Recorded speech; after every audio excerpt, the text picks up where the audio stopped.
I have just been obsessed with fear lately. I've just been in the best way. I've been obsessed with it ever since this conversation I had with a friend of mine. And I've been tracking my fears. I've been paying attention to them. I've been noticing them, especially in a somatic way. How does it show up in my body? How do I know that I'm afraid? And it's amazing how often I am in fear. I wonder, is fear at the root of all of our problems, of all of our wars, of all of our troubles, all of our relationship issues? Is it fear that's at the foundation of it? And I'm thinking that it might be. And I also wonder, who would we be without fear, or with less fear? This obsession with fear was sparked by this conversation I had with a friend of mine who lives at the intersection of neuroscience and sociology. He studies people, he studies human behavior, and he tries to help people be a little more comfortable. And he taught me that our limbic system, which some people know as the reptile brain, it's the deepest part of our brain and it's the oldest part of our brain. And it's the one that responds first. It's our first responder, is our limbic system. And the limbic system, when we walk into a room, let's say full of people, the limbic system is on. It turns on. Whenever we enter a new environment, our limbic system is activated. And it is sensing, it is checking the environment and sensing for our safety. 80% of the neurons in the limbic system are wired for threat. Am I safe? I might not be safe. 20% of the neurons in the limbic system are wired for reward. That person looks nice. That bread smells good. I think I'll move over there. Look at that sunshine. Only 20% there. 80%. Am I safe? I feel myself shaking. I feel it underneath. I think that I might always be shaking a little bit underneath. As social creatures, our survival is based on our social standing. Humans are not isolators. We are social creatures. And so we're constantly entering social environments.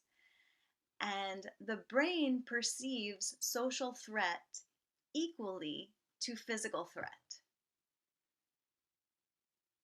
I'm just going to pause there and let that land. That our social fears, the way the brain perceives them, are equal to physical fear. So that makes me want to take a big exhale and let something go. So I've been monitoring myself. I've been questioning this. 80%. Am I really 80% wired for fear? And if so, how can I manage it? What I notice is that, yes, I'm always, like I've been saying a little bit in this talk, I'm always a little bit afraid. I always have this little nervousness in the background. Will they like me? Will they accept me? Will they admire me? Am I living my life purpose? It's an interesting thing to think about with this fear thing, because in society, we esteem power and strength and confidence and the opposite of fear. That's what gets held up. And because of that, when we feel fear, what do? We don't talk about it. We try not to show it. We don't want to be perceived as having fear, even though 80% of us is having fear. So we get to be masters of repression. We hold our fears down, we hold them in, we block them, we block them from ourselves. And so my theory is that one tiny step for humankind would be to begin to name our fears, would be to begin to track our fears, to notice when we feel fear, and to get over that edge, coming forward and saying, wow, I'm afraid right now.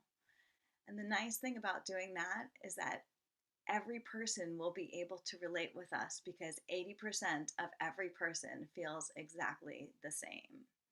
And we know that because of biology. I really want to bring fear out of the shadows and normalize it, and maybe even learn to befriend it. Animals will move it through their bodies. When an animal feels afraid, it's going to shake. The animals run away from threat, get to a safe place, and then they shake like crazy.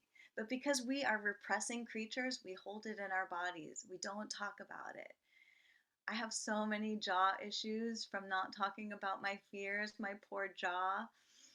So this is my goal, is to find a way to bring the fear forward, to bring it out. And one effort that I'm making in this direction, both for myself and hopefully for others, is to host an open forum. And Grace and Diane, who came today, are my co facilitators this weekend. On Saturday, we'll be doing an open forum on fear where people can practice bringing fear forward, practice saying what they're afraid of, practice looking at their fears and being witnessed in their fears and held in that. So everybody here is invited to join us. It's free on this Saturday morning on Zoom.